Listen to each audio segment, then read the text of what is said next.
need an invitation. I already know what you're saying. I love little conversations, and I don't want you to go changing, 'cause girl, you're just so comfortable. Girl, you're just so comfortable. Hello everyone, welcome to my channel for the Latency League Trolli Sugar Rush tournament today. I am unchanged. This is, as I said, my channel, so I'm the host today. I'm accompanied by Tiny Shiny, who will be our play-by-play caster for the tournament tonight. We are running a little bit later than we anticipated, so we're going to be getting pretty quickly into the game. But Tiny, if you'd like to introduce yourself to everyone. Yeah, of course. Hi, everybody. I'm Tiny Shiny. Really happy to be here. I've been in the Overwatch community for a couple years now, so always happy to explore new horizons. And I do gotta say, this tournament is a really cool one to start out with, Latency being the organization. I did my research before this. I'm coming in prepared. I like to do my research. But Latency as a whole is a really cool organization that is bringing this to us today, and really helps expand the not only the Overwatch industry, but esports as a whole, bringing it out to more people, allowing that community to further develop. And now, let's talk more specifically about how this tournament is going to run today.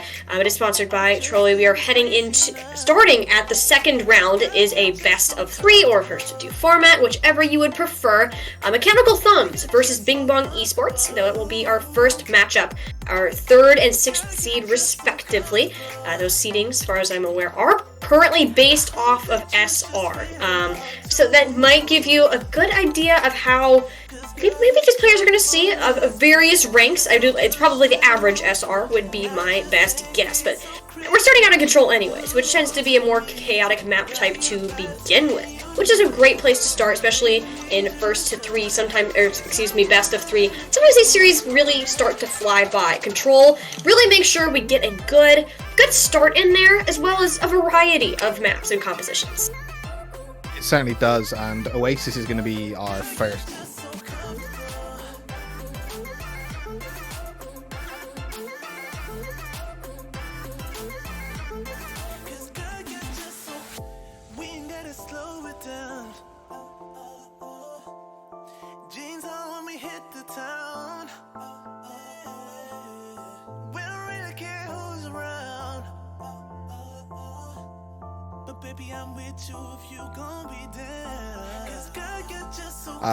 Sojourn obviously being very strong, a lot of Kiriko and Lucio being like the main support line. The kind of flex DPS can occasionally change depending on like map preference, but Reaper has been quite heavily played, particularly against team comps where we're seeing a lot of let's say Monkey as the tank for the other team, or Zarya, because Reaper really holds that frontline pressure and makes it very difficult for that tank to get as much output as they can. So I'm interested to see if that stays consistent with these teams today as to how they look to line up ultimately coming into this matchup. And I'm seeing Reaper Sojourn. It's an Orisa from Bing Bong. The support line's looking fairly consistent, but Tiny, I'm noticing there's a hog coming out from dust of Mechanical Thumbs Up already. I mean, honestly, that's not too surprising. Roadhog is in a pretty good state. It's been a while since we've actually seen Roadhog in a consistent meta, but a very good hero. You have the health pool to survive, as well as that one-shot potential. You basically have an area around you that's blocked off, but this is why we don't talk about hogs, of course, that come out the door, because, of course, we're going straight back over to the Winston, our traditional banana rush. Open this up. Now, how is this going to play into the Orisa is the main question. And the answer is Mikey will not be playing at all. Let's take them out immediately, followed by another one. On to Final Orbit. Left doing a great job, and the players are just getting in there and cleaning up these eliminations. Perfect synergy between this team. Rushing in had the mobility advantage. Yeah, they just played so fast. Bing Bong didn't really get any time. Mikey being taken out, that soldier and being such a strong hero. They lacked the damage. Clap just absolutely clapped the backline of Mechanical Thumbs Up, and now we see the change from it's on to the Roadhog. Yep, Roadhog is going to be the counter to the Winston. You're talking about these tank swaps in the very beginning. It is so important because they are the main essence of a team. One player traded out on each side, but his support being down is likely going to be more harmful in the long run. Okay, does manage to take out Dust as well. At any point of stabilization is going to be challenging for Mechanical Thumb. If they actually want to get themselves back in this, Guku has to fuse that amp really early on just to avoid Clap's Tracer. He needs to get them out of the fight. They've been very dangerous so far. Mikey will eventually put an end, but the stall is still coming through. You got a Junkrat, a couple extra percentage points. Why not? Yeah, a lot of nice picks. We're seeing decent damage output from both Kiriko so far. Obviously, that's one of her like biggest parts of her kit is that insane headshot damage that she does with her kunai. So seeing that poke damage coming out from both of them is really good. But the ult's coming online. OKS though getting the first pick. That Roadhog being a huge play. Let's see how the rest of this fight turns out.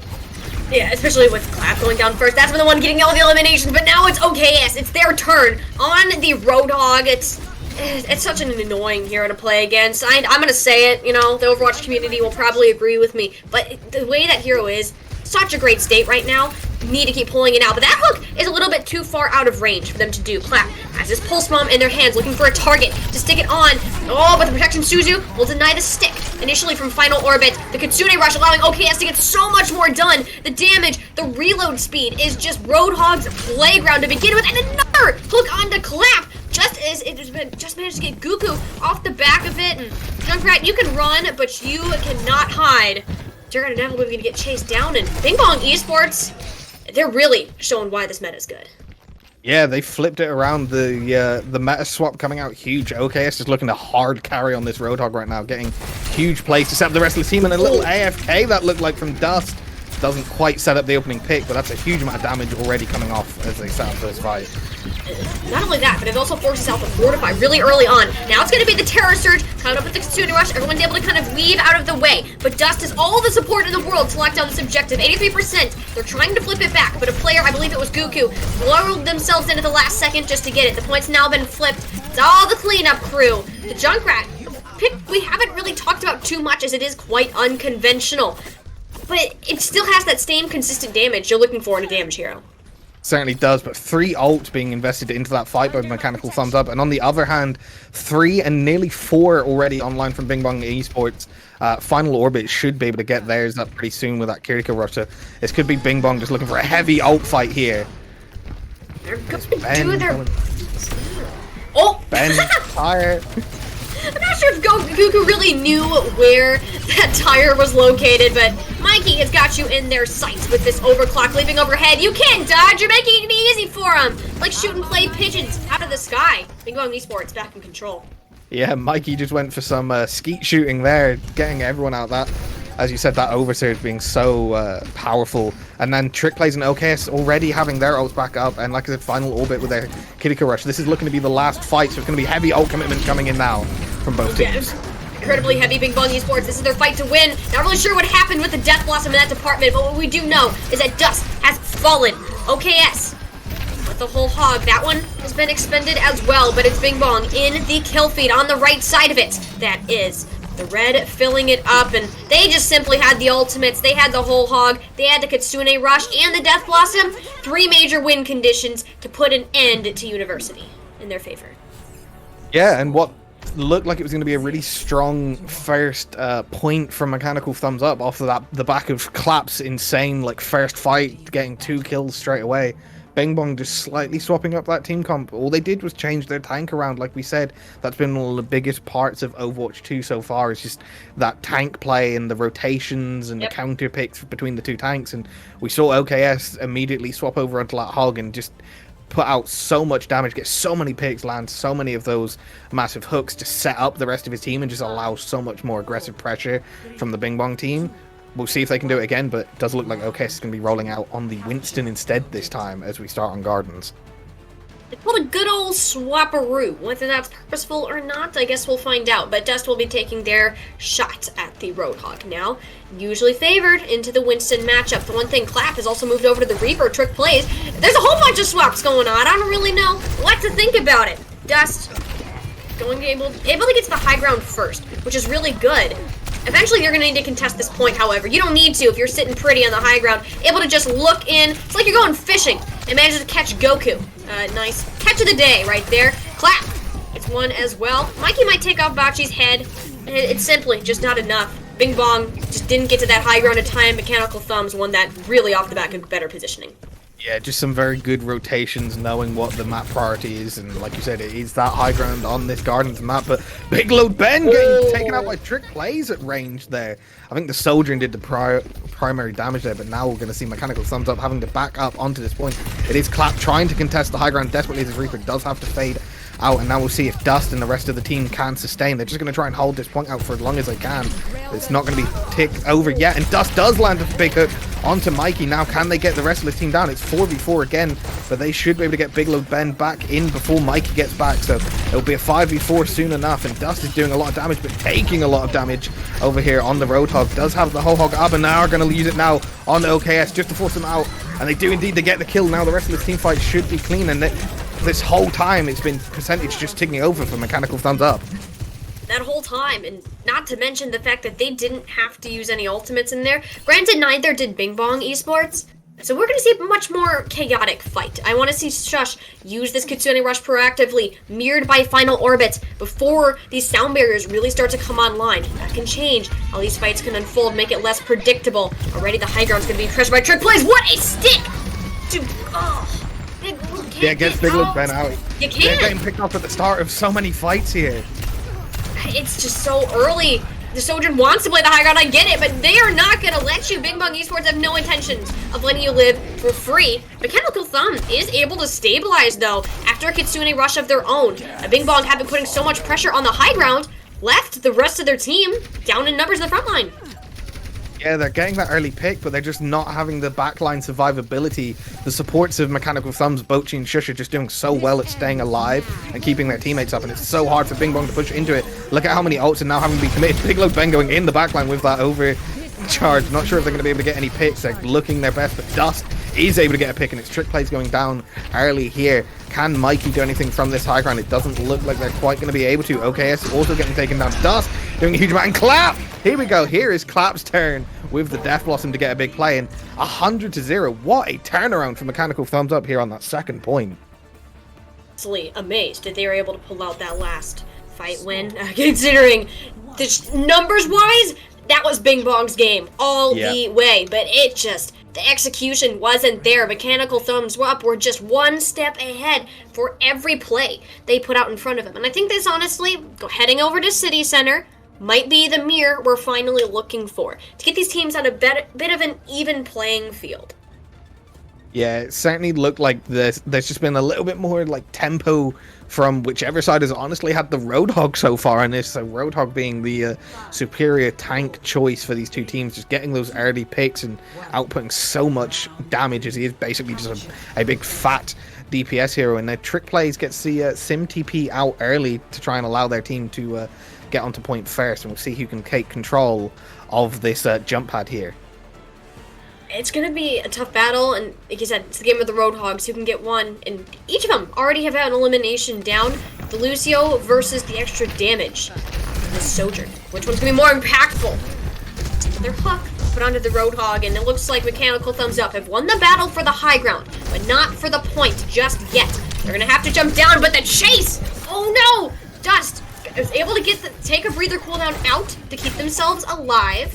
OKS is still on this objective. Bing Bong Esports and Mechanical Thumbs Up both at 5v5, now make it a 3v4. The Lucio trying to skate away from the Kiriko. Shush! It's actually doing a great job of hitting those kunai, but needs to focus a bit more on keeping their teammates up. Mechanical Thumbs Up with that. We'll be given a nice thumbs up for the first capture.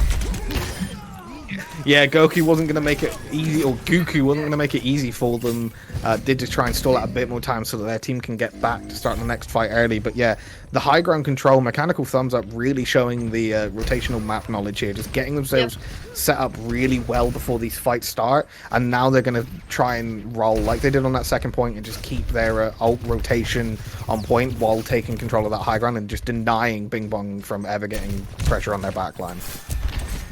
Yeah, they're doing it again. I mean, they're playing the objective they have the players, I would say player on the high ground. Ben is able to kind of just chill out and get that damage done from the high ground, and the rest of the team is going to contest down the here, especially with that Kitsune rush in. The other one just a second too late. OKS has already been turned down by the time that ultimate was unleashed. Guku might have been hit by a car through the speeding highways of Oasis, but it really doesn't matter.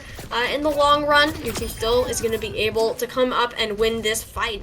Just on the Kiriko's looking accurate. Yeah, Shush taking advantage of their own Kitsune rush, landed a huge amount of kunai in that fight, got massive damage out. Obviously, we can't quite see how much, and they don't build their own ult charge during Kitsune rush, but it really allowed, like, you saw how aggressively Dust just ran into that team once Shush had called that the Kitsune rush was being used. And yeah, once Mechanical Thumbs Up have the pick, they look so dominant in these team fights.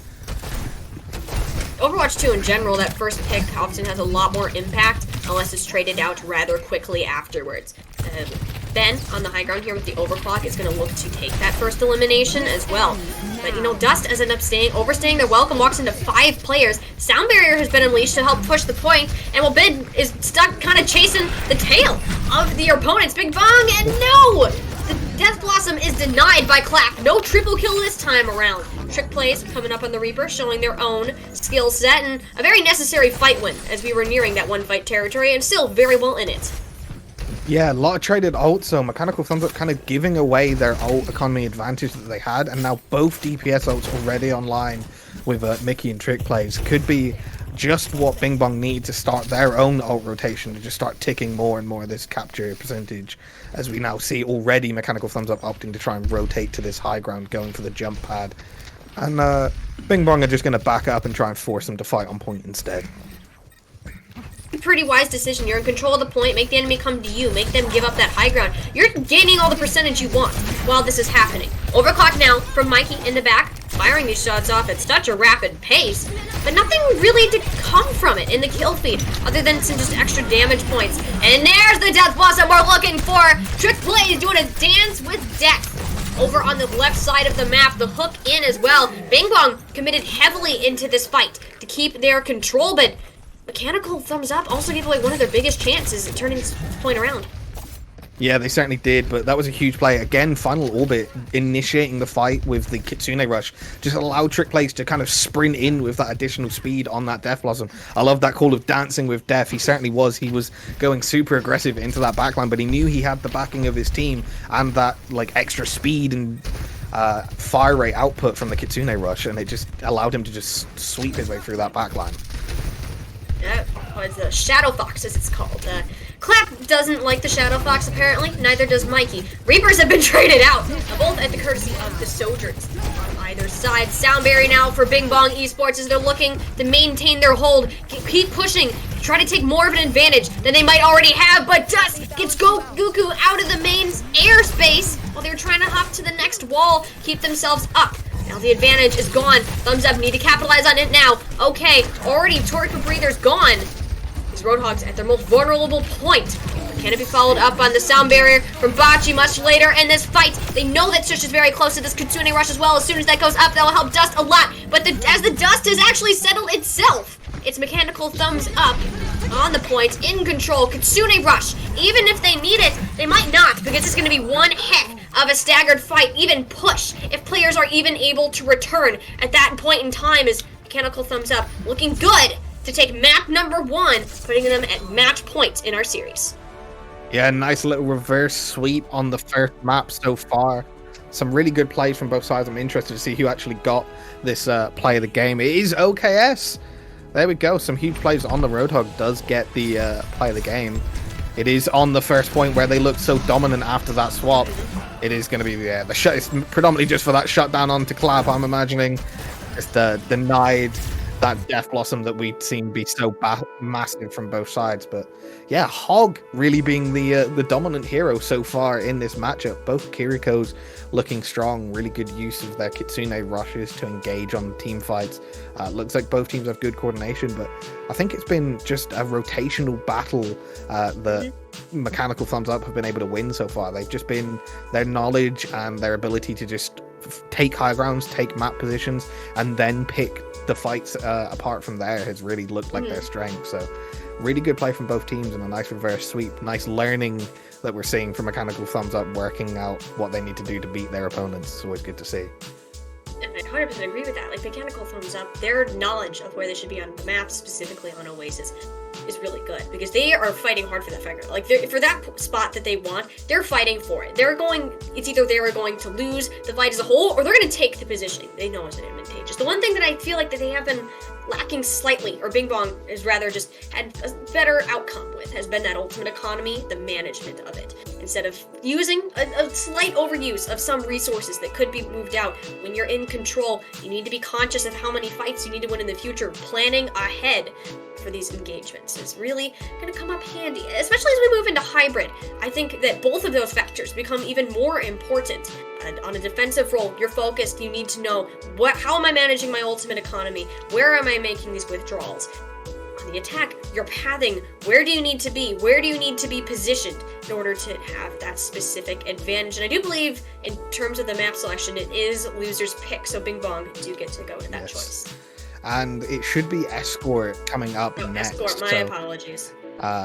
I'm interested to see what map they pick. They do, obviously, we're just playing off of kind of competitive rules, so they have the entire map pool to their advantage. They can pick whatever is been eligible in competitive so far. So I'm interested to see, because it can kind of give away maybe what their preferred team comp or play style is, because Control is it plays very differently to every other map. That's why, like you said, coming into it, it can be so chaotic for that exact reason.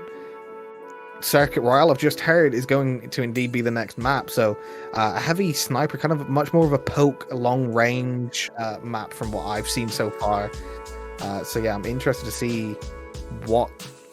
It sounds like they're going to have a lot of faith in their DPS going into this map. I've seen this be a very, like I said, sniper-heavy map on Circuit Royale. So yeah, a lot of faith, I guess, from Bing Bong in their DPS coming into Circuit Royale. Circuit Royale in particular is one of those maps that just kind of has developed its own meta in a way. Like, we see the Sigma comps, we see the snipers, the Widowmakers. It's just how the map is structured. That's how it just kind of works. So it does look like that going into Circuit Royale, a plan, you must have a strong sniper, you have to have a strong Sigma. We're not going to see the same chaos of people running at each other head to head all the time. You're not looking at the Roadhogs. I'm not saying that it's impossible to work with here, but there are just so many points on Circuit that Sigma's just the better choice. Having the longer range works out. It's such a heavily defense-favored map. The high grounds you have access to, the different positioning, it's very set in stone. You can't disagree with it. There's certain points in the map you have to be taking fights, others that you cannot. So, heading into this one, let's take a peek at what the defense is running, and I am all here for this. Looks to be a close hold. They're coming for that brawl into the spawn doors. I would imagine they're going to be hiding in the room just to the left and try and TP. Are they going to have a TP set up to back out or a TP to engage? I'm curious quite where they're going to put it, but as you see them setting up in this little room just to the left here, they're going to be rushing straight out and try and hold those spawn doors, while Bing Bong, on the other hand, are holding with the more traditional Circuit Royale comp, like you said, with the Sigma Soldier and a Widow. There you go, the Zen and the BAP. That is much more what I'm used to seeing on this map, but I'm all up for seeing Mechanical Thumbs Up try this spawn hold here. How long this will actually last, because I'm curious if Bing Bong, if they see this, if they're just going to go straight back in and swap. They have that ability right now. We've seen one swap from Trick Plays over to the Tracer, but they haven't even left the doors yet. Like, this is crazy. They're speeding back and forth between the several exits of this casino point at the very start of the map, and I'm getting kind of Havana vibes here, but it's much more difficult to hold with how spread out they are. Oh, I thought for sure Mikey was going to get pinned, but they were going to go down anyways. Can't find any safe spots, even in the spot where which they came. No, but Pengolex does go down, so losing their Symmetra, that's a huge amount of their damage, but also just going a man down on a spawn hold is always going to be hard, and there goes the Ryan of Dust and the Lucio of Bochi as well. Goku from Bing Bong doing really well with the Discord orbs. Just all of the assists, like every kill you're seeing from Bing Bong had an assist from Goku's Zenyatta there. So a very scrappy, long first fight. We saw a lot of dust pinning from side to side across that map, but they're not looking to swap. They are going to hold out here. I know they have Dust's Shatter coming up soon, so maybe looking to try and rush in with that and use their Brawl Comp, but I was kind of expecting a quick swap once that spawn hold didn't work. You and me both, pal. You know, I give Dust credit for trying to pull this one out, but yeah, that's a lot to ask of a Reinhardt on such an interesting Reinhardt map. Okay, both tanks will fall, so we're about to see about much more chaos unfold, but the mobility is going to be the difference maker here. Sush has that, as the Zenyatta and Goku does not. Does manage to take out Pangalex nonetheless. So maybe a chance to stabilize, does force the Matrix on the high ground. Bing Bong on a nice 1v1 against a Mei. I guess you do have the Sojourn at your backs. Hold it. I really like that they're not backing off though. They're holding this position, waiting for the rest of their team to re-engage, while Mechanical Thumbs Up have been forced all the way back to the corner. Luminous' Blizzard, it's been taken away by the Kinetic Grasp, a rarity to see in this game nowadays. It's really nice to see though. Huge heat from OKS. Yeah. That really, like, that might have been a fight turner if they'd been able to contest with that Blizzard, but OKS just completely denying it, and Bing Bong now looking to push through. Are we finally going to see Mechanical Thumbs Up getting the swaps, or are we seeing exactly why Bing Bong picked this as their map? They're not going to give this one up easily. I think that if we see a loss here, that might be something else, because Mechanical Thumbs Up have the ultimates to win this, but they just don't have the support. When the sound barrier expires, they are in a lot of trouble, and they already are. OKS comes up with 2.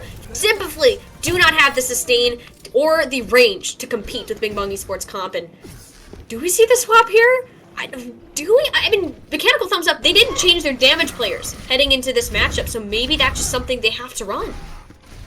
Maybe it is. Maybe we're seeing this kind of rotation, but on the other hand, Goku is just doing so well at knowing what his team's focusing. There's a good amount of coordination on their focusing Discord targets so fast that even this Brawl Comp just doesn't have the sustain to last out all of this damage. So they're trying to play fast, but they're playing fast with less damage than what Bing Bong are working with right now. I mean, the switch to the Bastion definitely considers more damage on the field. Both damage players actually down for Bing Bong Esports, so they're not going to have that same follow-up. I think I'm curious to see how long the Bastion actually is going to work for, though. Is after that initial moment of surprise, players really start to understand that hero, you can just move around him easily. Yeah, it certainly feels like the positional change will be better. You know, certain players, like I said, Mikey getting caught out there, but look how aggressive Dust goes. Oh my Headshot with the shatter onto Goku. Literally slammed on his head, and then OKS does trade the kill out onto Bochi, so they don't have the speed to disengage from this aggressive fight that they tried to take, and now they've got to try and hold the corner against the ult of Bing Bong Esports, and there is the Bastion going down. Pangalex first. OKS then gets a kill onto Dust, and final orbit on the Baptiste finishes off Illuminous just to try and get these kills. Are they going to be able to mop up the Moira, desperately trying to get out of this fight? They're just fading away, but I feel like Shush is just prolonging the inevitable indeed, and another clean fight, and still no tank change up from Mechanical Thumbs Up.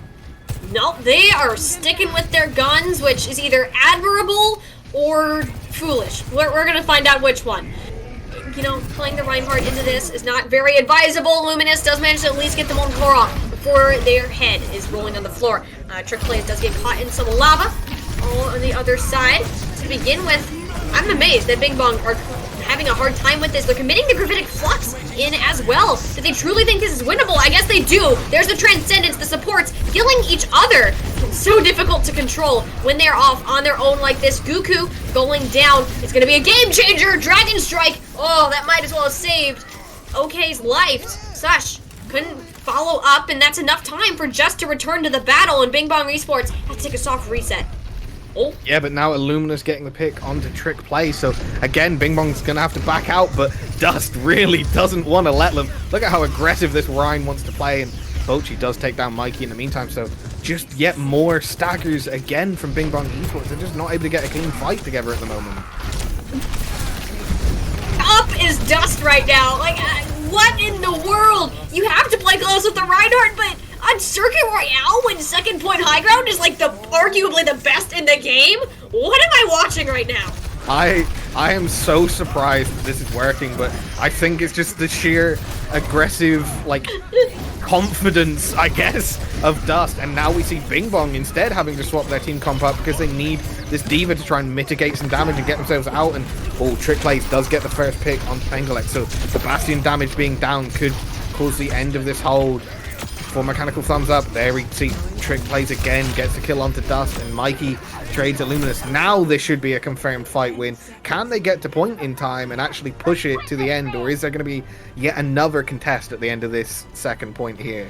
I guess that's the advantage of holding up close, right? Is that you can take another fight. At this point, you're holding so close, by the time Bing Bong actually got to the point, the payload started moving, they're already back, ready for round number 2. Dust opens it up with an Earth Shatter, slamming the ground, shattering it underneath their feet. 3 in the favor of Mechanical Thumbs Up. The Ant Matrix getting little to no value if nobody is there to stand behind it.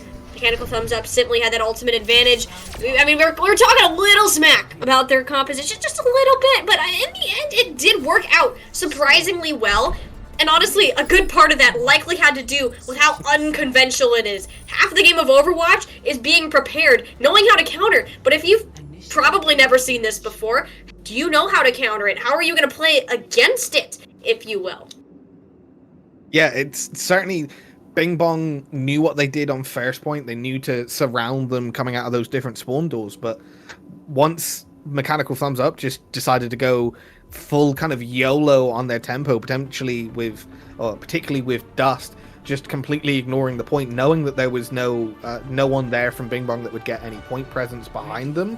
They just went overextending, like you said, knowing they always had the backing of an extra fight behind them once they did die. And yeah, like you said, being prepared is a big thing in Overwatch, and they certainly weren't. It's just, I mean, all I really want to say here is that is the proof, if anyone ever wanted to see it, that meta does not matter in Overwatch at anything below the pro level. It doesn't matter who you are and what you're playing. If you have a coordinated team and you're all making a plan, as someone that I looked up to greatly in Jane used to say, one person doing something stupid is throwing, 5 people doing something stupid together is a plan. That's necessarily wrong. It worked out, and hey, Bing Bong Esports, they want to try it too. The one thing that might hurt them, though, is they don't have a Lucio, and now they don't have a Sojourn. So disengaging is not an option, to say the least. I mean, they can disengage, but it's going to be a first-class ticket straight back to their own spawn room. Already, they've lost 2 in this process. Just give it up now, try to come back later. Yeah, the close hold not lasting anywhere near as long for Bing Bong Esports. They kind of showed themselves a little bit early, which allowed Mechanical Thumbs Up to kind of set up their rotations faster and just get around them. And then obviously getting that first pick is massive. Illuminous on the Widow, getting that first pick is always going to be big. And yeah, like I said, they then didn't have the Lucio to speed themselves out or in, which I think is also why they showed themselves early. But they do now swap over to a more traditional Circuit Royale team comp, and we'll see if this can hold better than their first point close hold did. They're learning, they're adapting, that's something. And I mean, you always have to be prepared to do that in the game of Overwatch. Just still on the Roadhog, however, it's going to put a lot of pressure on. Okay, but I'm sorry, how does that get Final Orbit from through a bush? I'm not going to question it. It went through. Final Orbit is out of the fight, gets another hook. As well, that's the power of the Roadhog. Okay, yes. I mean, they looked great on it. There's that, but Dust. But was that necessary? I'm not sure. Shush getting a little bit confident. I mean, they did end up with 3 kills in that team fight. The DPS Moira is going crazy. Look at how far up Shush is right now. They do die because of it. So slight overconfidence on behalf of the Mechanical Thumbs Up team there, but some good play overall. I'm interested to see what's going to happen here with this team fight. Looking at the ults, it's only Final Orbit that's going to have theirs coming into this fight. Trick Play should build it now. Does get the pick onto Illuminous, but Dust, who's been doing really well on that Roadhog, as we said, gets 2 kills, gets Goku and Trick Plays, now gets back to point. Can they land a hook? Not quite, but Bochi and Final Orbit desperately trying to survive. Shush is back in this team fight, and Shush is back getting kills. I think that's what the Moira is looking at doing. They don't need to heal their tank, so they're just trying to kill everyone. Dust and Bochi running around together on that Roadhog and Lucio has just been putting so much pressure onto this Bing Bong Esports team. And I mean, imagine if they did this on their defense. No, I mean, honestly, they are doing really well on it now. They did get a second foothold, and this payload is going so close. Is there even a contest? Just a coalescence all the way straight up. No. I was like, oh, surely there's not going to be a contest. I don't need to talk about how close it's getting. But no, I was completely wrong. Mechanical Thumbs Up are going to take the series in a very anticlimactic conclusion. Yeah, that's... I mean... Meta be damned. Mechanical Thumbs Up showing the dominance in that first hold of the Rhine, and then Bing Bong tried to do the same but just weren't quite able to. And as you see there, the damage that came out from Goku and the rest of the team just wasn't quite enough in the end. But Dust, on the other hand, swapping back to that Roadhog that we saw be so strong. Like I said, they're proving that the meta doesn't matter in anything below the pro elos. They're just playing whatever they feel dominant on, and we're seeing just pulling off, you know, the TikTok Reddit Moira plays and still getting a map win. So when you can do that, you know you're in a good mood, and that is actually being the second map win. That's the series win on behalf of Mechanical Thumbs Up. So a nice quick 2-0 sweep off of what looked like was going to be a really strong matchup. Bing Bong Esports obviously winning that first control point, but just not quite able to pull out the same. Mechanical Thumbs Up, I think, just learned their play style and played around it and played to their own strengths, and certainly played with confidence in this match today. You know, with that, they're going to the semifinals, so Mechanical Thumbs Up might be a team we will follow later down in the time of the stream in the tournament bracket. But for now, we are going to be heading to a short break to get our next match up and ready for you guys, so don't go anywhere. We'll be back in a couple of minutes. See you.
what this is goodbye.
Welcome back, everyone, to the Latency and League Trolli Sugar Rush tournament. We are about to get into one of our semi-final matchups. We're going to be casting UMD Terps against the Better Buddies team.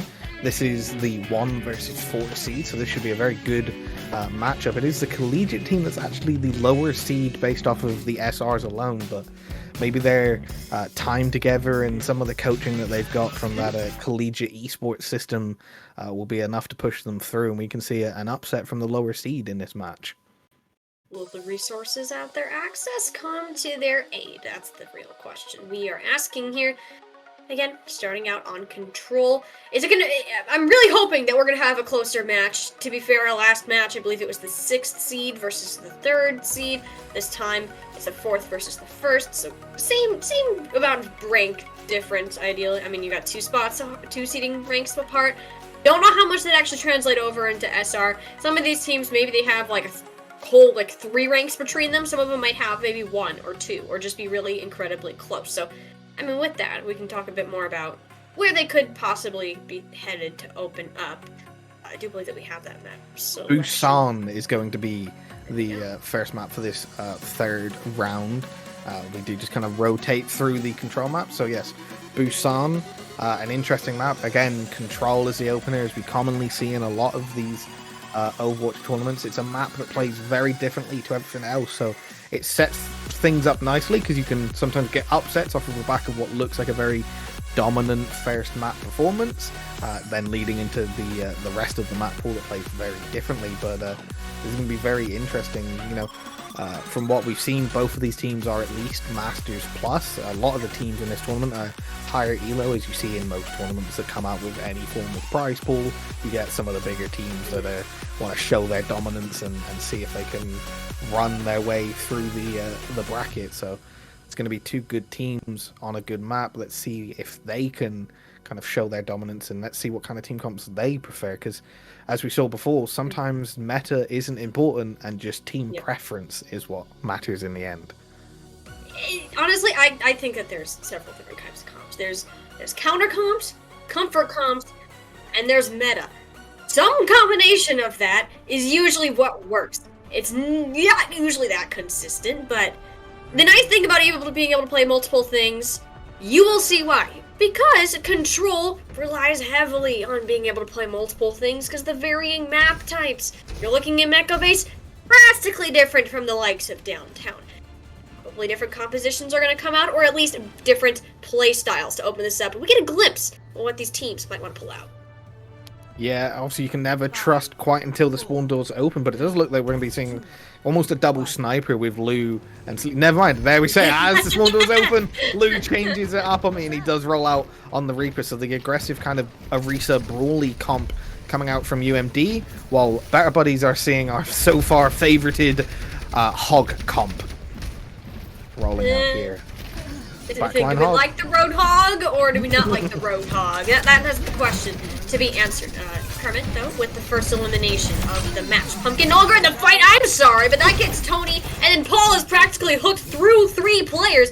I'd be a little upset about that one personally, but the fight has already been won by Better Buddies, proving why they're the #1 seed and maybe the #1 Roadhog comp. Yeah, that looked like a very confident first fight. Kermit with the very early pick was what really opened that up, and then just allowed Ape, not Monkey, in the backline to go super aggressive on that Roadhog, and now they're going to look to try and deny UMD's rotation out of this lower spawn door. But do they know that Lou is slightly behind them, but not able to take advantage of it because Ape gets speared away from that Reaper. Yeah, and Flak is going to take Speep off of the high ground as well, and then rejoin their Roadhog shortly after, but not soon enough. Will be burned down by the likes of Lou. These javelins from Arisa, they're pretty good counters to Roadhog, but you got to be timing your cooldown. That's all that this hero is about. Very fun to play in the state of Overwatch 2. Kermit does manage to pick up Lou off of the battle of the high ground. There's kind of 2 different fights going on. The one for the point, mainly where you'll see the tanks, and one for the high ground, where the damage players tend to roam.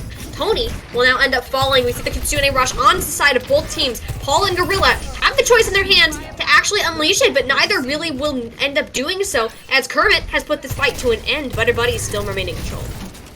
Yeah, just not necessary. I'm interested to see. I'd kind of expect both Paul and Gorilla to end up popping that Kitsune rush going into this fight, try and take the tempo for their team. But if you look, Better Buddies pretty much have all 5 of their ults available. Never mind Flak going out first with the Death Blossom getting 2. Sleep does trade back out for him, but I think that should be a 1 team fight for Better Buddies, just taking the aggro, going like straight into that backline with the Death Blossom. 1 ultimate for the price of 2. We take those. Both Paul and Speep ended up using their ultimates respectively. Not too much to be gained. Flak does move over to the Soldier 76 to have a quicker return as UMD are making their final approach to this objective, and any hope of getting any percentage on this point will be decided here. However, the ultimates are heavily against them at this time. The biggest ones are going to be this Kitsune Rush, followed by the Sound Barriers, how they're used to counter it out from both sides. Support ultimates are going to be the definition of the fight, but it's Ape, not Monkey, making that abundantly clear with the whole hog. Sending these players really... I just realized we have Ape, not Monkey, and Gorilla on the same team. I'm noticing a bit of a theme going on here. They're buddies for a reason, you know. That's exactly why they work as well as they do. Gorilla using the Kitsune Rush for the tempo, and then Ape Not Monkey, like I said, following it up with that whole hog, with the increased fire rate as well from the Kitsune Rush, and also just knocking everyone from the UMD team back away from the point. It kind of stopped them from even contesting. So a very dominant first fight. Better Buddies definitely showing why they're coming into this as the #1 seed, and why we're likely to be seeing them in the final if they keep up this play. But UMD got plenty of time to turn it around on a very different map, like you said here, with Downtown. And arguably, Orisa might work a little better here if you're trying to pay a bit farther range out. Speed does get the first elimination this time, so that is one thing going their way, but it's just the hooks from Ape Not Monkey coming this in. If you're attacking as Orisa, you don't have your Javelin Spin or your Fortify up, you do not want to be walking straight to the face of a Roadhog player. Better Buddies are even, but UMD did manage to snag another hero off of the back of it. Ape Not Monkey trying to make an approach to the aggressive, but met with a lot of pressure to their face. UMD will be managing that first capture, and the poke in will not continue. It's more of a soft reset, waiting for this hook to come off cooldown. It is indeed, and like a much more staggered out team fight here, but it is UMD that take control. Kermit again playing really ranged, looking for that high ground, but never mind, Ape Not Monkey takes down Tony, so the tank disadvantage coming out here, and Ape Not Monkey now going to go aggressive as Flak and Gorilla follow up behind him just to mop up the rest of these kills. Kermit finishes it off. Was just that distraction on the high ground. The team kind of tried to rotate towards Kermit, and in doing so, they rotated right into the hook of Ape Not Monkey. You know what's good here? I think Tony swapping over to the Roadhog. How do you think this is really going to affect how this game is playing out? I mean, Kermit... Not sure with picks like that. Yeah. You don't even get a full chance at a reset. And is Ape Not Monkey spawn camping? Oh my gosh. This is just mean. They gotta recognize that the Roadhog isn't in the front line. Come on, do they get it? They get it! Oh, no clean on the shot. end. And the Lucio there to speed them out as well, while Kermit is still getting picked. There was a backline fight happening in the meantime, but it didn't matter. Ape Not Monkey gets back with that Lucio speed and kills Tony and Pumpkin as well, so the spawn hold works. He got the kill onto Speed, didn't let them out, and Kermit was also doing damage. And now we've seen Kermit hit a lot of these loaded railgun shots with the overclock. Can they land even more? Ooh, not if a hook like that. Lou gets the Reaper damage out off the back of Tony's hook, and now the Kitsune Rush, and Speed uses their ult instead to trade out kills, but Kermit still gets the pick. It's not going to be enough though. Kermit is going to have to back out. Did invest their ult, but point percentage back in favor of UMD now as they start getting more hits on their side. UMD, they're going to have that percentage, which is better than last round, right? You got some progress on the objective, but you don't have support to really try to keep this one up. You do have the Sound Barrier able to go down, which might preserve you for a longer bit of time. Tac Visor from Flak up on the high ground ends up dropping down to find more eliminations, and they're not really getting it. It's more of a zoning tool to force them into Ape Not Monkey, who is sitting and waiting to just yank them right back in. Better Buddies back in control. Yeah, Flak, like I said, not getting the picks that they might have wanted from that ultimate, but did force all of their team into Ape Not Monkey. And again, Ape Not Monkey going for Blackline. Does get a pick. Can the Lucio help speed them out? They do indeed. They dodge it. The B invested as well into this. Ow. They're really trying to make sure that Ape Not Monkey doesn't die here. Nolan going absolutely crazy on that Lucio to keep his tank alive, and there is kind of a one team fight as it's going to force a slow reset from UMD as they wait for Speed to come back on the Widow. You don't have to worry about the positioning from Ape Not Monkey. You do need to worry about the foxes, however. Gorilla going to be taming the fox today. A nice protection suit to try to keep the Roadhog alive, get that take a breather cooldown off, but Kermit takes out Lou's head That's not a great start for UMD, trying to get themselves on the objective overtime situation, knowing this fight that ends the map if Butter Buddies are going to come out on top. Nolan might have stolen that last elimination off of the map, courtesy of the whole hog, but you got the map in the end, and that is something that everybody can celebrate for the Better Buddies. Yeah, it certainly is. That looked like a very dominant, even more dominant than that first point at times. UMD did get flipped, but the fights that were won on behalf of Better Buddies looked very, very clean with everything they were able to do. It's just, it's looking like a slight, there's slight inconsistency between these two teams. There's certainly one team looking more confident than the others. You're seeing Ape Nut Monkey on that second point going for flank spawn kills on the Roadhog and able to get their Lucio Nolan to follow them around as well to speed them back out and get them, back to the main team fight after. It's just been crazy to see a team play with that level of confidence on this Roadhog comp. Has looked very strong, and on the other hand, Kermit has just been outputting insane damage and showing why so many people are possibly complaining about Sojourn landing as many rail shots as Kermit has in this match already, getting a few picks, but it's certainly showing why at this higher elo that Sojourn has become an issue. Yeah, Sojourn is in the state she is, not because we're catering to the players that are in this high masters above level, we're catering to the people that are in my rank, and that's okay. I don't mind playing against Sojourn in my rank because I'm not afraid to play against Sojourn in my rank. They ain't gonna hit me. But in this game, much different story. Same thing with Roadhog as well. One of those heroes historically that can just put on these crazy solo carry performances. We saw that quite a bit. I mean, we saw it from OKS in our last match, arguably on Oasis. We're seeing it here now again with Ape Not Monkey heading into Escort. I mean, anything goes at this rate. Escort is a pretty well open map. If there is some sort of dive, like Escort's more divey, like you have your Dorado, your Gibraltar. Those are the two that are at the top of my head. But if you wanted to run a Winston, you wanted to run a Diva, the Hog just counters it out, and it's why they're such a good hero. It's about counter picking these tanks, cycling it through, trying to make the other team play your own game, and it's really, really been Better Buddies' game this whole round. It has. I mean, UMD have made some good plays themselves. We've definitely seen Tony and Paul and the rest of that team, do their best, and they won percentage on downtown because they had that good first fight rotation. But it just ended up not being enough at times. Like you said, Kermit was just getting too many picks. I almost felt bad for Speed. It didn't feel like they were able to really get into any of those fights, and now we're going to see Circuit Royale again get picked as the next hybrid map. So it seems like this is everyone's, or escort map, sorry. It certainly seems like this is everyone's favorite escort map coming into it. But after seeing what Kermit was able to do that last round on the Sojourn, I'm interested to see quite why UMD have gone with Circuit Royale, because it certainly looked like if anyone was going to be confident on the long-range sniper that we assumed was meta before we saw the last match, it would be Better Buddies. But I don't know, maybe UMD are going to surprise us and they're going to rock out with their own close hold Reinhardt. We'll have to wait and see.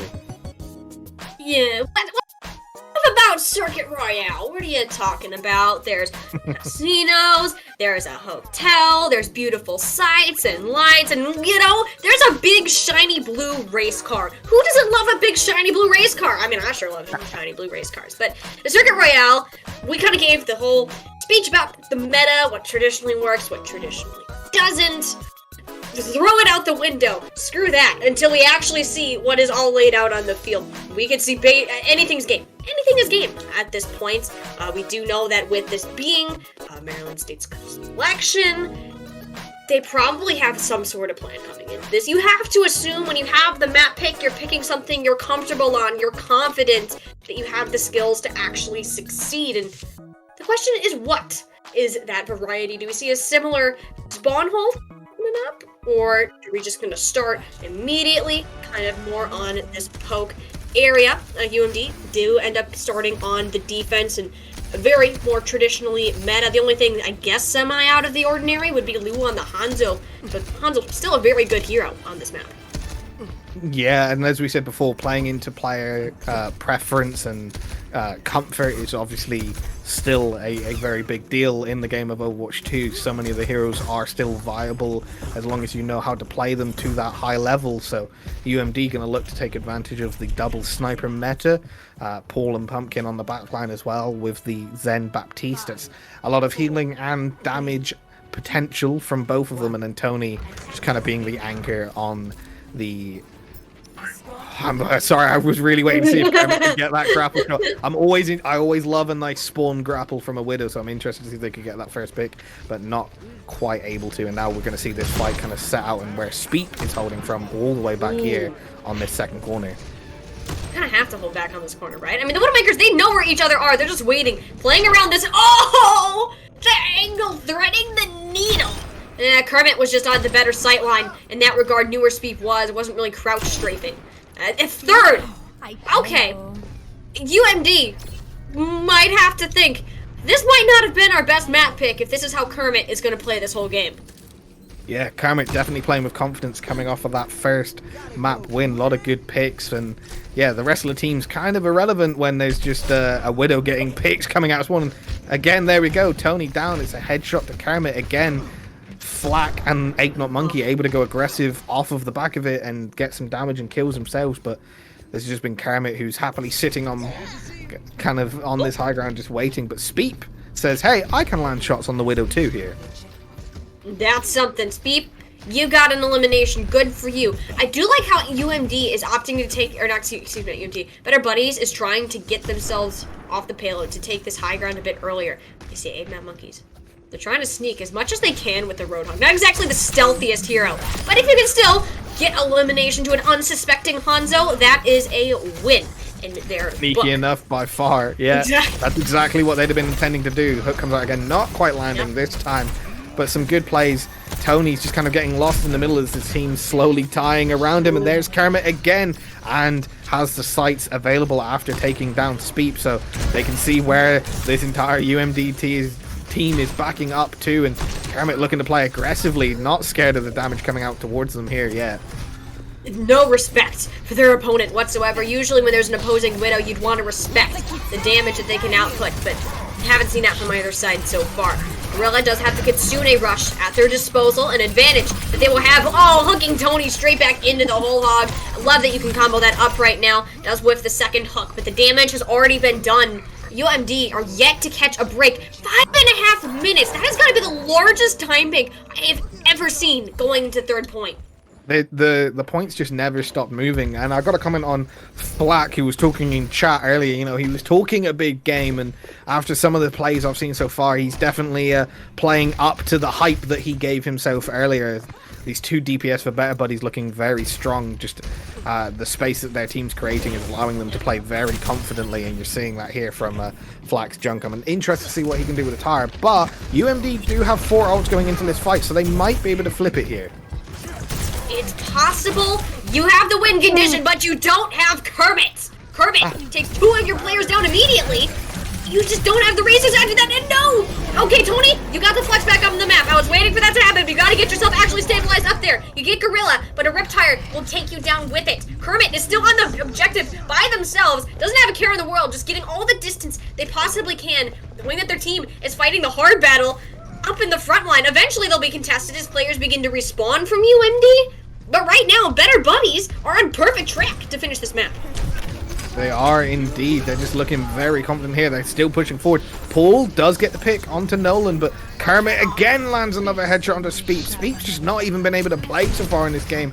Kermit is just doing their best to just not let them have any enjoyment here, landing these headshots on the Widow, and the sights are up so they can see where the rest of the team is, but they're not quite able to get the point presence here, so UMD do stall it out just a little bit longer. Time bank is going to end up under 4 minutes, so we're not going to see an over 4 minute huge insane time bank yet from Better Buddies. Yeah, but Speep, congratulations, you won a Widow duel. That might as well be UMD. The carry is gone. You can take some space, you can breathe, go around that corner if you would really like to, because now might be one of your only chances to do so. Gorilla did not be using the Kitsune Rush there, but overall, some sort of stabilization is really good. Yeah, any stabilization is good stabilization from sides like this, and That's exactly what you're saying. Just all they're going to want to do here on this last point is stall out as much of this time bank as they possibly can. That's all they can hope for now. You know, they can't deny any further push. The cart has got to where it has, so they just need Speep to keep landing more shots, keep winning more of these Widow duels, and they can potentially hold out till the end here.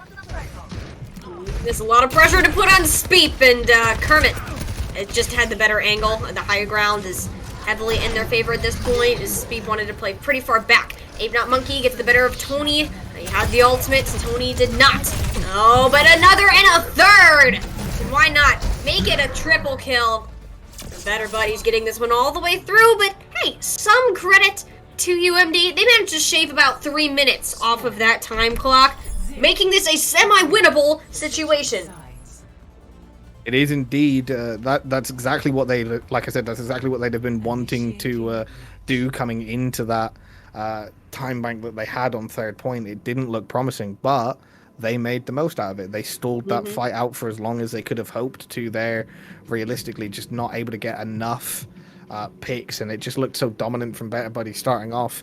Speep eventually kind of got into the flow of things, started getting a few kills. Lou and Tony were able to take space, but it was just too little too late almost for the UMD team. They're just, you know, this was their map pick, so you'd have thought they'd have had some confidence coming into it, knowing what they wanted to do, but confidence doesn't always matter, as we saw in the last matchup as well.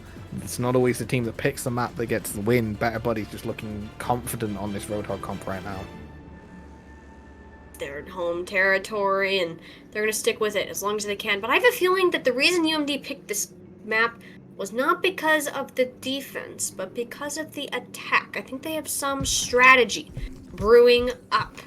And honestly, I don't know if Lou is going to stick on that Pharah. It might work out, because one thing that Better Buddies, or UMD rather, doesn't have to worry about is Kermit is off the Widowmaker onto the Sojourn, which arguably might be a tad bit worse for them in terms of consistency.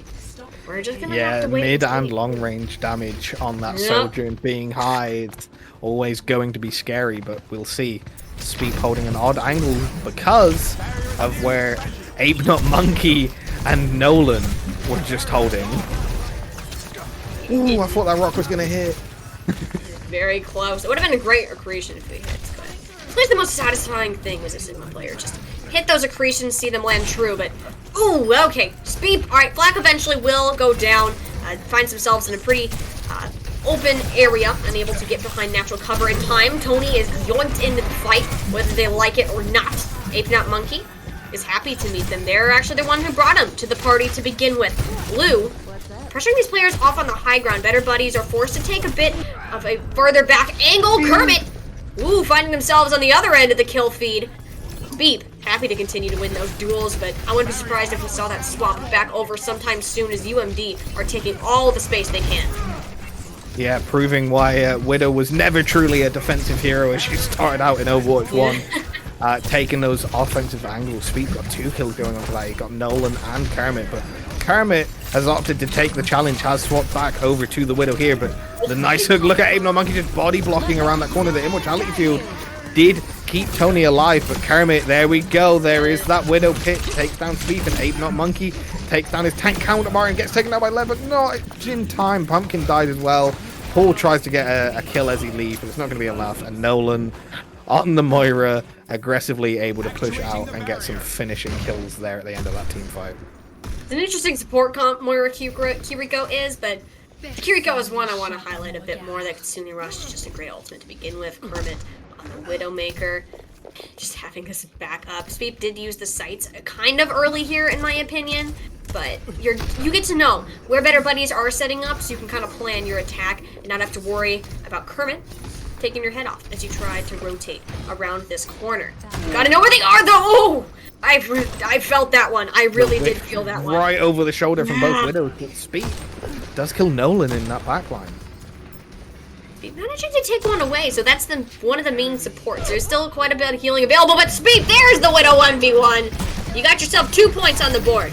So now your team probably start to clean this one up. Ape Not Monkey, though, with the whole hog. Transcendence has been forced out of Paul in an attempt to keep all their players alive and healthy, but you simply can't out-heal a single Roadhog one-shot damage, and just like that, we have found ourselves with a minute remaining, and UMD still struggling to confine the final stretch of this first objective.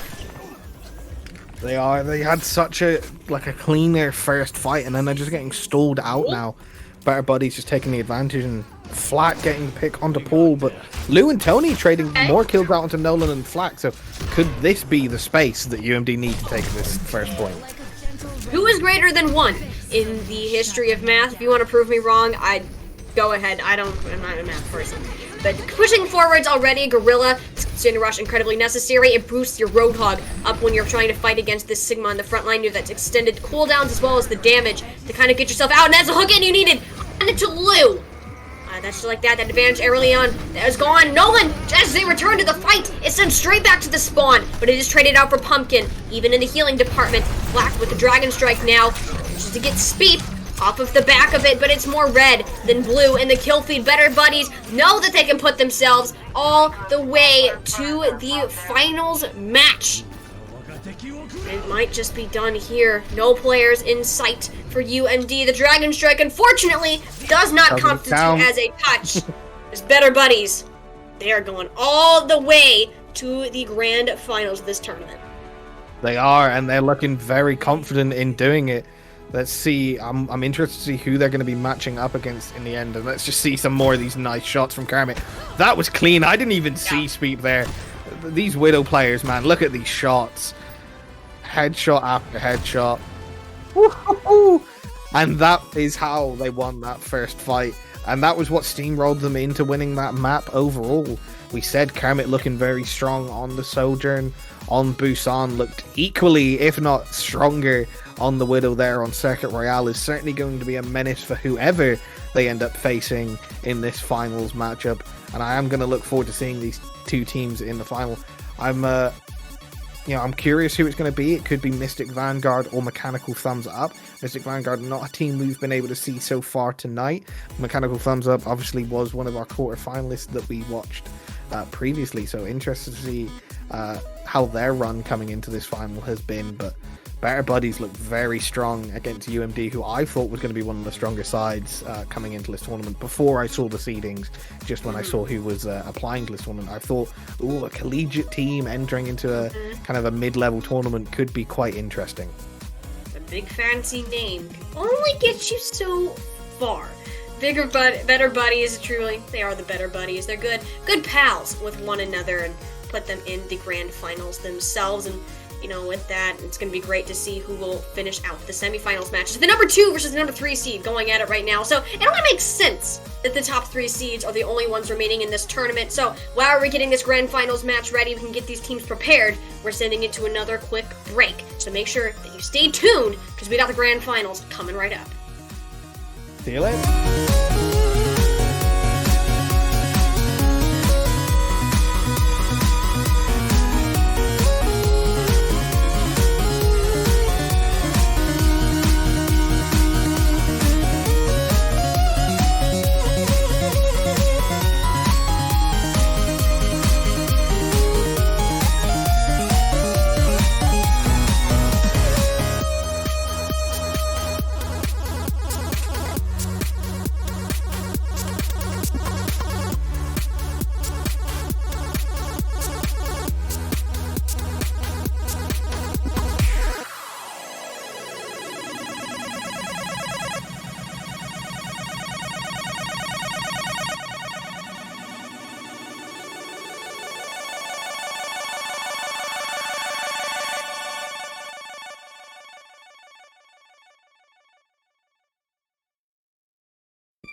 Hello. We are back for the grand finals of the L8TENCY tournaments brought to you by Trolli. And I gotta say, we got two teams that have gone all the way through this bracket. I mean, are we surprised the number 1 and number 2 seed going at it?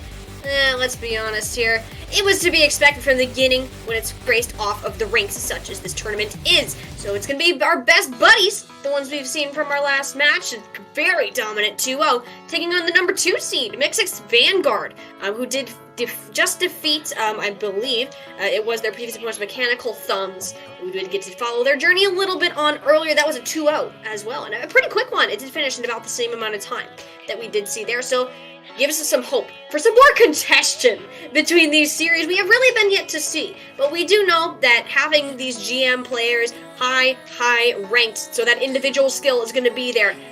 The team skill, the team synergy. How is that going to work? That's going to be the definition of this series. It certainly is. Like I said, these are two teams that have been quite comfortably working their way through the bracket. Like I said, number 1 and number 2 seed coming into the tournament. They are the highest SR, and they proved that in their matches, as we just saw the dominance of Better Buddies. So I'm interested to see if the number 2 seed Mystic Vanguards can hold their own against Better Buddies, or if Better Buddies is just going to prove that maybe seeding in some tournaments is a big deal and can eventually win this tournament overall and get that lucrative prize pool at the end of it. As we do know, that's always going to be a big pull for these players. You don't often get to see a nice prize pool on a tournament like this, so I'm sure they'll be happy to win that, and we can only thank League Trolli for offering that to the winners of tonight's tournament. But yeah, I'm interested to see. And coming into this, the first map they're going to be played, again, it's Control. We keep the same format, but for this round it is going to be, oh, I've lost it this time. I don't have it. It's not right there. What is the first map? It's Nepal. I should have known. We were running out of Control maps and I still couldn't remember which one it was going to be. I had it ready on every other one. I couldn't quite find it this time. There you go. There is my my mess up of tonight, losing my place on Discord. But yeah, Nepal, an interesting map. Again, another map that plays very differently depending on what particular point they get. So I'll be interested to see yet again if we're dominated by the Roadhog team comps once again, or, you know, as we haven't seen anything from Mystic Vanguard yet, interested to see what team comps in particular they pick on some of these maps. The one thing to consider is that Roadhog is a viable pick on all 3 of the sections of Nepal. I guess the one oddball here would be Sanctum. Just in general, the actual architecture of the map, the pathing, varies a little bit more than any other. Mainly the environmental opportunity. The opportunity for environmental eliminations really sets that one apart. Nepal's village and shrine really can kind of be put in the same category, and I feel like they are a lot of the times, despite having some similar interests. So it does look like these players are going to get ready soon. Just a reminder, it is still in that best of 3 format, or first to 2. So coming up with an early lead here does put you on match point. Every single map counts. It certainly does, yeah. You can't waste maps on a first to 2 best of 3. Like I said, you get that opening map. If you can steamroll that second map before the other team quite figures you out, there isn't the time to kind of try and reset and go for that 3-2 reverse sweep that you might get with a best of 5. So yeah, certainly got to make every map count, and I'm sure both of these teams will be looking to do that coming in here. I'm interested to see, like you said, which of the Nepal maps we get starting off, and then what these teams decide. I would suspect that Better Buddies are going to play something fairly similar to what we just saw in their last matchup. I'm not sure that Vanguards would have had any time to really scout them all too much, considering they were probably focusing on their own match as well, and Better Buddies got theirs out of the way pretty damn quickly. And yeah, we do indeed see Ape Not Monkey on the Hog to start, and Nolan and Gorilla with their standard Lucio Kiriko backline. We are going to see Flak though on the Symmetra. I'm assuming that's probably just to TP everyone out of spawn, and then they'll probably be swapping over to maybe a Junkrat like we saw themselves, and like we're seeing from Suisse on the Mystic Vanguard side. Vanguard is running the Roadhog, and I am here for it. There's one difference between these compositions, and I smell a rat in the mix. A Junkrat, to be more specific. A hero of luck or skill, that is up for every player to decide for themselves. But regardless of that, you have a lot of damage, a lot of that spam output. As you can see, Better Buddies are forced to respect it, not able to play or go for that environmental opportunity that they were initially wanted to. But that's the opportunity they ironically were waiting for. It's for Sue to see that they had an opening, and Better Buddies collapsed straight on top of them. Yeah, Mystic Vanguard thought they had the advantage because of the amount of damage they put out, but not quite. Brasso does kill Flak coming out, but yeah, 3 kills in very quick succession for Better Buddies does win them that first fight, and they start getting that first tick, and now obviously the ult advantage in their favor as well. And the ult advantage is a great spot to be in. It's been difficult for Mystic's Vanguard to find that ground. They started it with an early pick onto Flax, but haven't really been able to follow it up after they lost their Roadhog. That momentum is going to be difficult to regain, and especially Flak now back in the fight, taking Punks down too. Really just better off going for a full reset to get that full 5 in.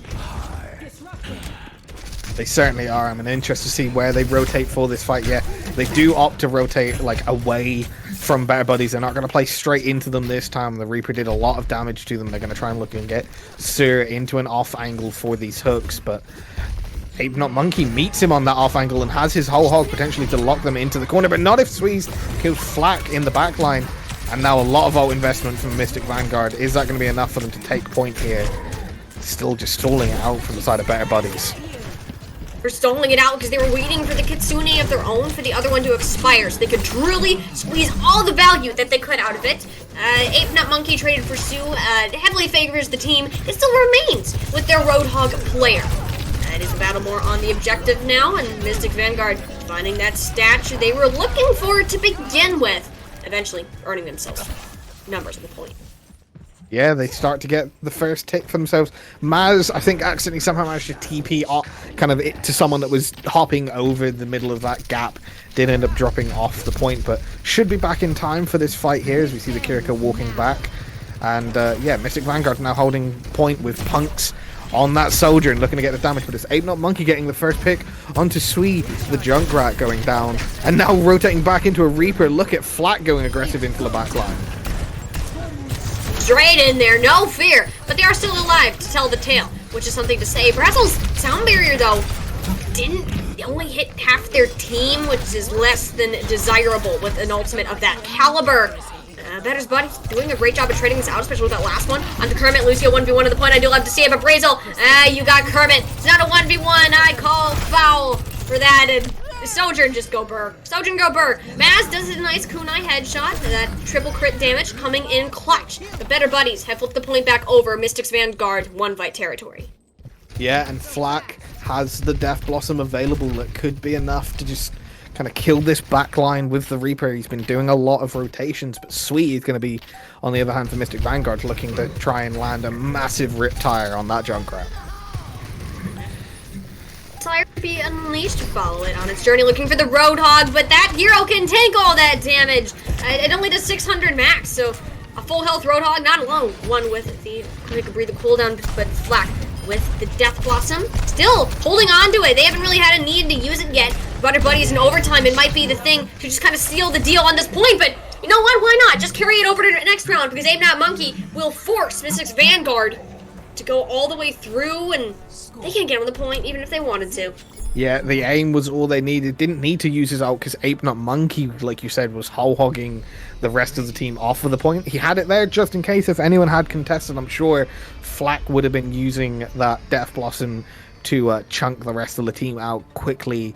But Mystic Vanguard's just not quite able to get the map control. It looked like they might have had it on that first fight with the junk damage coming out from Sui, but it just wasn't enough. Better Buddies had the slightly better positioning, and as Mystic Vanguard's rounded that first corner, 3 kills came in very quickly for Better Buddies, and they kind of just rolled it on from there.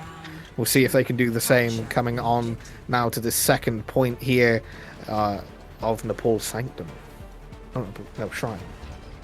Sanctum, Shrine, they both start with the letter S. So, that's about where the similarities end, though. You're playing around a much more centric point. You don't, unlike Sanctum, you can actually play on this objective. It is recommended to play on this objective because that's about the most cover you're going to get in the center of this map.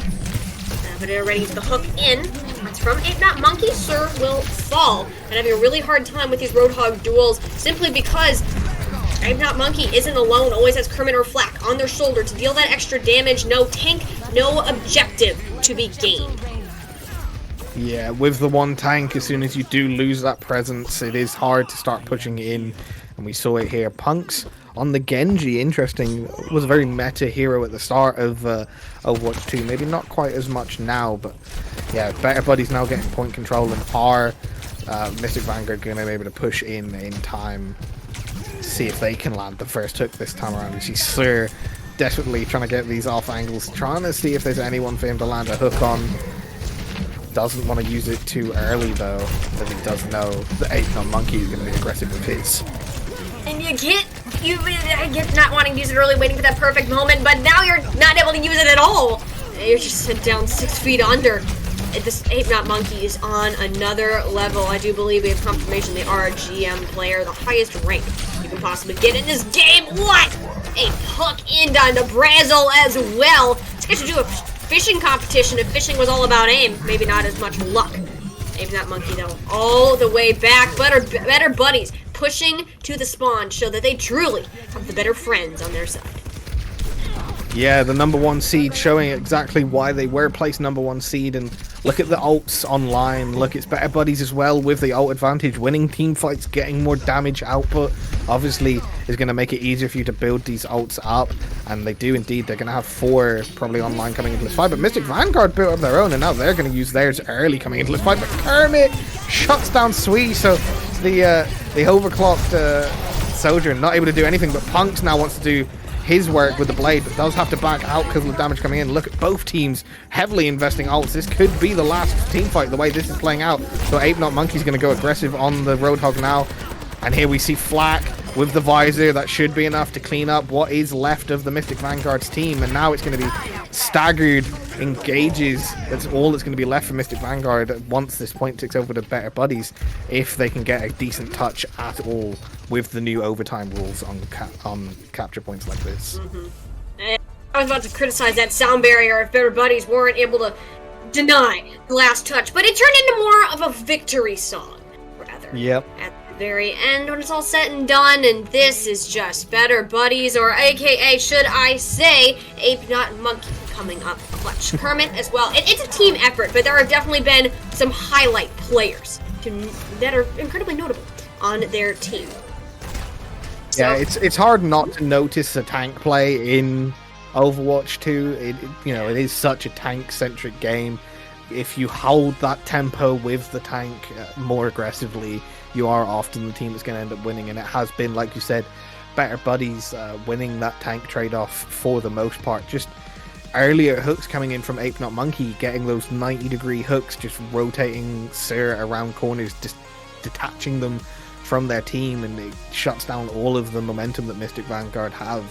And yeah, they've had some very good team fights. They've won a couple. They've proven that they can beat Better Buddies, but they're just not able to do it consistently enough, especially not with, even if L8TENCY's not quite winning the tank duel in time, normally Kermit or Flak, or even Gorilla, who's been landing some really nice kunai, has been able to output enough damage behind him because of his presence, because of how much of focus he is taking from the Mystic Vanguard team. They're then able to mop up kills off of the back of it and shut down some of the big ults as well from Mystic Vanguards. And that's also the nature of control maps in a way. There's not too many places that you can kind of just dig your feet in and hold. It's very back and forth typically. If you're winning some fights is better than none in modes such that require the payload as escort. That's the entire point of that map type.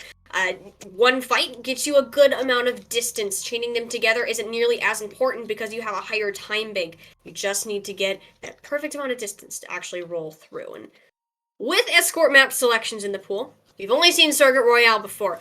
Yep. If somehow Mystic Vanguard were able to see what happened, or rather what Kermit was able to do back on Circuit, I don't expect that to be the map selection. So maybe variety. I am holding out hope that we will see some sort of variety. Is it likely? Who knows? But I mean, honestly, think of all the escort maps that are in the map pool. Where do you really think that there might be some ground to be gained? Like where maybe Sue just isn't as comfortable on the Roadhog. Something else might be more their style. Yeah, I'm interested to see what map they go. Like you said, we've seen Circuit Royale every map, and I'm just hearing again, it is Circuit Royale. Unfortunately, we're not going to see any map variation. Fortunately, we force a different control map at the start of each game, or we might have indeed just seen the same maps every time, one after the other. But we do see something slightly different with these different control maps that we had. But unfortunately, we have just had 3 Circuit Royales in a row. Hopefully, maybe we can hope that Mystic Vanguard win this map, and then we can see a different map afterwards, get a bit more variety out of this, and see some different team comps, and see some different scenery in the beautiful game of Overwatch. Circuit Royale is becoming the King's Row of Escort. And don't get me wrong, I love this map, but I have a feeling it's going to start to get old after a while. I mean, 3 times every other map out of the 6 that we've been able to do today. I'm starting to get a little tired of it. But it is flashy because it's a meta you don't see too many other places. We know where Kermit's going to be. Have a feeling where Ape Not Monkey is going to be. The question is that Sue, I don't see them picking up the Roadhog 1v1. I'm not saying they don't, but it might not be in their best interest just given how that previous map turned out. The timing on their hooks, they were very patient. They were holding on to it for a long time. And it was just Ape Not Monkey taking that initiative in Roadhog 1v1s. Yes, traditionally you're going to be patient, wait till that cooldown is out. But if you have the backup, such as we saw with Best Buddies, they're sticking together, they got each other's backs. So their early hook really worked out for Ape Not Monkey. And Sue simply just didn't have that available to them, unless we're seeing a significant change in play style. The compositions, I'm really hoping aren't the same for the sake of a longer series tonight. Yeah, I completely agree. Like you said, we've seen a lot of similar team comps, but I don't know, maybe if this is what Mystic Vanguards are running, maybe we will get to see something different. It's always interesting to see what these teams end up deciding in the end. Mystic Vanguard on the defense are going to run Sui on this Torbjorn, so a hero we've not seen much in this tournament so far. So yeah, interested to see how Sui goes. But Punks is opting to go for the Genji again, so no sniper from the defensive side of Mystic Vanguard. But neither from the offense. I mean, Kermit, I guess you could count as a sniper with how many headshots they're hitting with that railgun. Technically, no sniper on the field by the definitions of that hero. Punks taking the Genji and on the Torbjorn, 2 we haven't seen just yet. I have mixed feelings about how well that is actually going to work, and the answer is you can't hold on to the high ground because there's a Roadhog in your face. You need to be scared. It's like Roadhog is an invisible force field around him that you just need to avoid at all times. It's that hook radius, 360 degrees around. You step in it, you better be hoping that you're not going to die.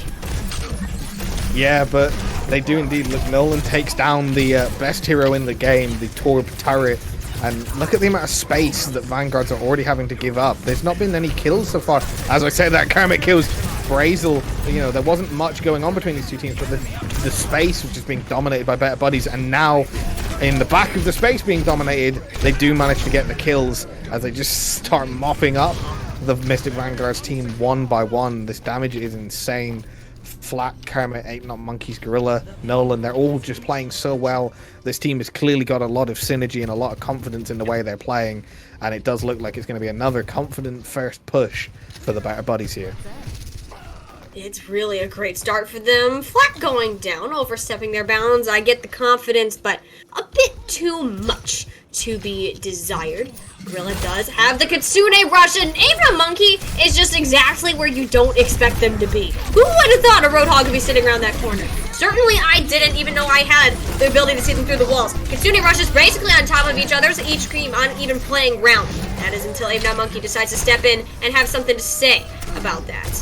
And Sue's the only one remaining, not going to be there too much longer, and this is just stomping so far from Better Buddies. And look at the ultimates they have?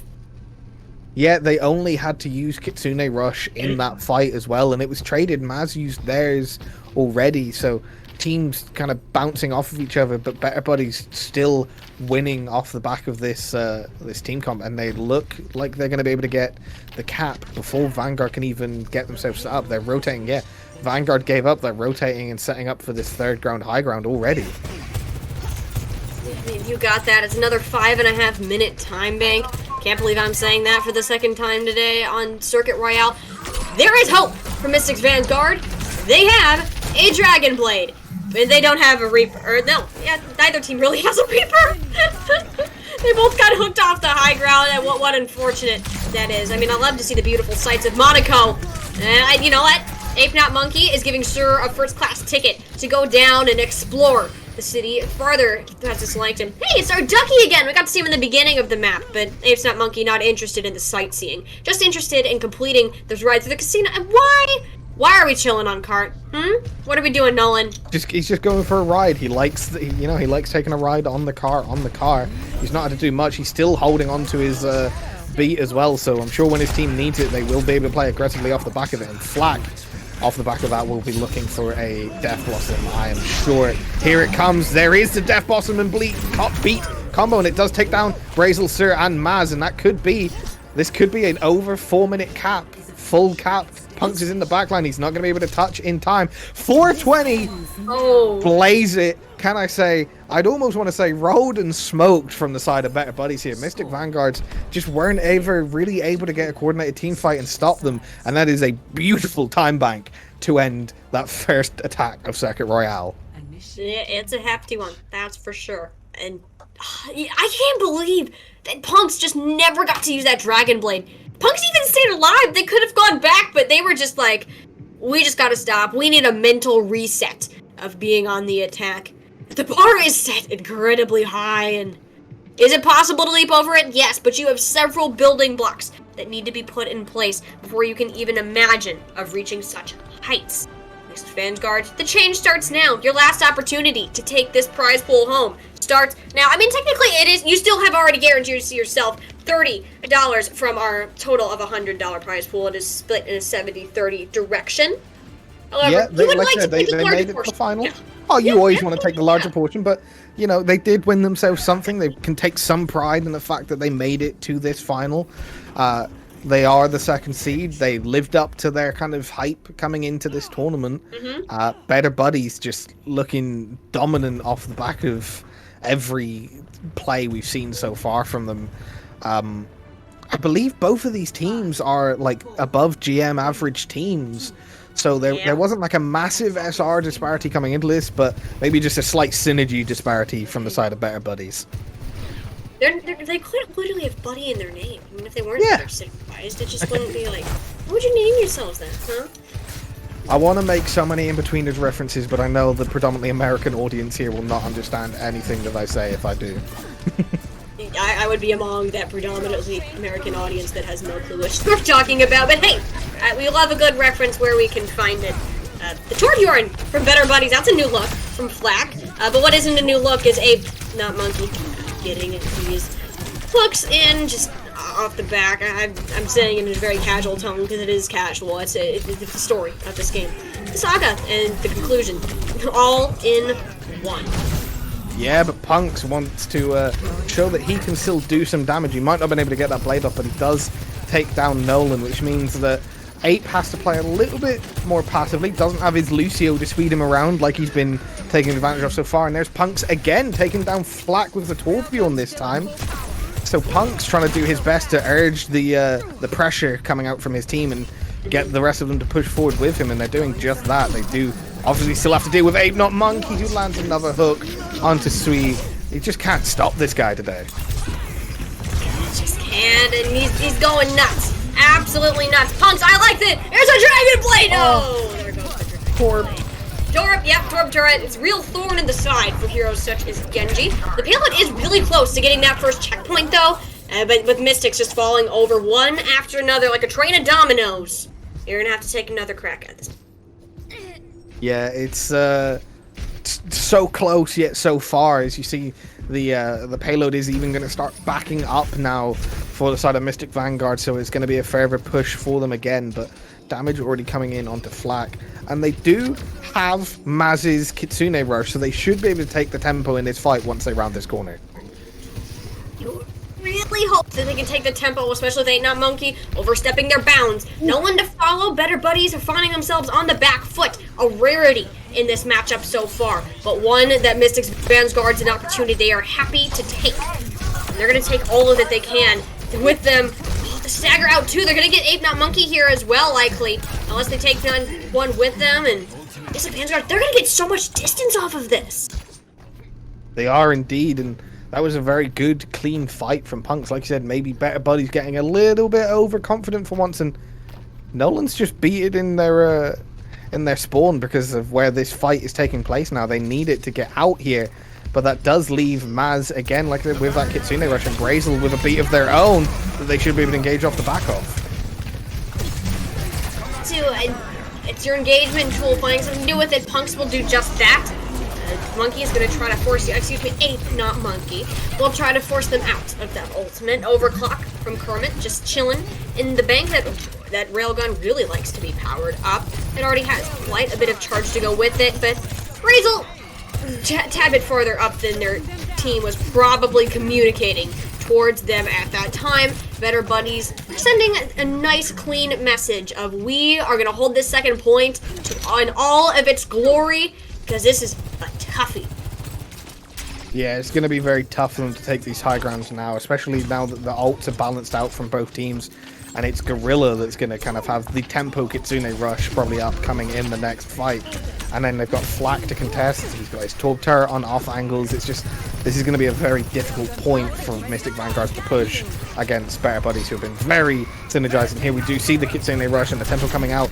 Kermit looking to use it to charge up that railgun even faster, and then overclock as well. They want to get they get confident in the backline. They want to get these kills, and they do indeed. There's a quadruple kill in the feed. 3 of them for Kermit landing, and there is the 4th tidying up. So a lot of ults invested from Better Buddies, but Mystic Vanguards only have Sweeze in return, so they did use Punks' blade going in there. But yeah, Better Buddies looking confident again, and Kermit just showing again what he can do, landing yet more shots with the Soldier and Railgun. You know, Kermit can land shots with that railgun, but Zeus, I'd like to see it too. They have the overclock, not the opportunity to use it. 8-Monkey takes their life away. Gonna try to push up still. I mean, you might want to wait till your Sojourn gets back. They have respawn. The Punk's playing a very dangerous game, tiptoeing back and forth between this high ground, not willing to fully commit at that time, needing to get a full team back. They're willing to contest there as well. Very close to this gravitic flux. A lot of things can go wrong with that ultimate, so being cautious of where it's actually used to make sure they all go right. Main one is going to be that Roadhog hook, but knowing that's out because Brazel has seen the brunt of it. Down barrier now from Better Buddies, which would be good for several ultimates moving forwards. Zeus, not too happy with it. The railgun charge isn't going to do much. Sir will have that gravitic flux and the Kitsune Rush from Maz moving forwards. 1 minute left. Mystics, this is your best shot. Yeah, they've got to try and commit here with the ults that they have. They're getting some picks at times, but it's not enough. 8-Not-Monkey is normally just somehow finding a rotation into that backline, so they don't have the frontline tank presence, but they're getting the kills from this Roadhog, which is arguably in this game far more important. So, like I said, it's going to be a hard point to push, and they're proving exactly why. Just the off-angle rotations and the long-range damage is just insane here from Better Buddies so far. Truly is. And Better Buddies, they have the tack visor. Mystics haven't really even had that opportunity to engage. There's just been so much stuff thrown in their way. Punks wanted to use the Dragon Blade, but the whole hog perfectly counters that ultimate out. Kitsune Rush as well. Maz wanted to get Punks in that range, but just simply couldn't. Everything is thrown off course when 8-Not-Monkey is in the mix, or just a Roadhog in general. That hero is the causation of all of the chaos in Overwatch. Mystics Vanguard, though, they're finding the eliminations necessary and are going to force this map just a little bit longer. It's a 3v2 right now in their favor. But can they actually get the eliminations? They'll get the one into 8-Monkey, and that's the one to ensure the payload's full distance through. Now we're actually going to see a part of the hotel once more.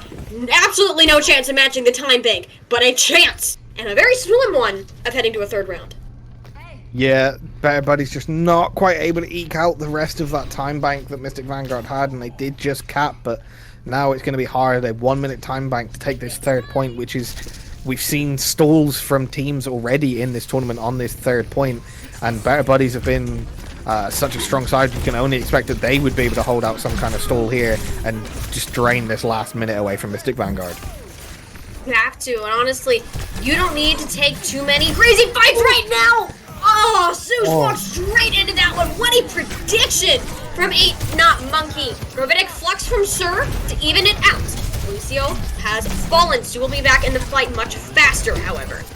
The payload continues to round another corner. Flak gets contested on the high ground. That's advantage ahead of Genji. The high ground will be covered, especially on this portion of the map. You'd like to see it. Better Buddies have the ultimate advantage to really pull this out. They know 20 seconds, one fight is all they need. They're waiting to take it because they know if they get that time bank all the way down, that one fight will be all they need to take this map to a full conclusion. There it is. The boxes on top of each other, running through the temple, but Maz hooked in. Sound barrier to keep everybody on Better Buddies alive, and they are showing us the true power of friendship to close this one out, and they will be the champions of the Latency Overwatch tournament. Yeah, they are the winners of League Trolli Sugar Rush tournament this week, and a very strong performance overall from Better Buddies. Let's see who got that play of the game. I'm assuming, yeah, it is indeed Kermit. It's going to be that big 4K. I think it kind of ended up being a full team wipe in the end. Not Monkey got the kill on the Brazel, but he gets 3 there, and then finishes off the 4th at the end just here as well, with a nice flick headshot onto Twee. So yes, Kermit, who had been dominant all night for the Better Buddies team, like you said, showing the power of friendship there, landing some very nice shots indeed, winning overall, and winning themselves and their teammates a nice $70. I nearly said the wrong currency. British moment there, but yeah, winning themselves $70. How you split that between the 5-man team, or however many more are on their overall roster, I'm sure they'll figure that out amongst themselves, but they can take great pride in just kind of rolling their way through this tournament tonight, having some very strong matches. I'm interested to see if they will be returning for any future tournaments, as this is a planned recurring tournament. We'll be doing this with the backing of League Trolli on a bi-weekly basis every other week, so we will be hoping to see more of you come back for future tournaments and future content that we do on this channel revolving around this tournament as well. But yeah, a very strong dominant performance in the end once again from the Better Buddy side. Mystic Vanguard, you won yourself $30 getting to the final, so you can take some solace and pride in that. You did play very valiantly leading up to it. We only wish we could have seen just how dominantly you played in some of the previous matches to get yourselves to this final. We do. I mean, congratulations to Better Buddies for taking this first tournament home. Like I said, it's a bi-weekly basis, so we could very well see them again, and I would love to see that too, and even other teams that can come back to contest this. And if you want to go ahead, wrap us up and Unchanged, any final shout-outs and for this tournament today? Yeah, shout out to L8TENCY for hosting, Haley, who was our gracious lobby host for the tournament tonight. Shout out to Unfeatured, who was our producer, and Hippie, who was our valiant observer, and obviously to you, Tiny, for being my co-caster and an amazing play-by-play commentator with me tonight. Thank you for filling in, and thank you to everyone for watching. It was an amazing tournament. We hope to see you again, and as I said, we hope to see you back on the stream for future content. We do plan on having some coaching content based around some of the VODs from this tournament, so we can break them down in a little bit more detail, because the current Overwatch 2 meta, the comps, the team play that we're seeing so far is some very quick team fights, so we'll hope to slow down. Like we said, both these teams in the end were GM teams, so we'll slow down some of the fights for you in the coming weeks between our bi-weekly tournament, and break down do some coaching content in the meantime to show everyone how to get better at Overwatch 2. You know, there's no better way to get better at Overwatch 2 than to watch how good players do it and see it broken down, and do some VOD reviews, and maybe we'll have some community VOD reviews as well in the meantime. So yeah, thank you to Latency, thank you to League Trolli, obviously, for sponsoring the tournament, and thank you to everyone that came and watched tonight. We hope to see you again soon, and for us, that's going to be it. Good night.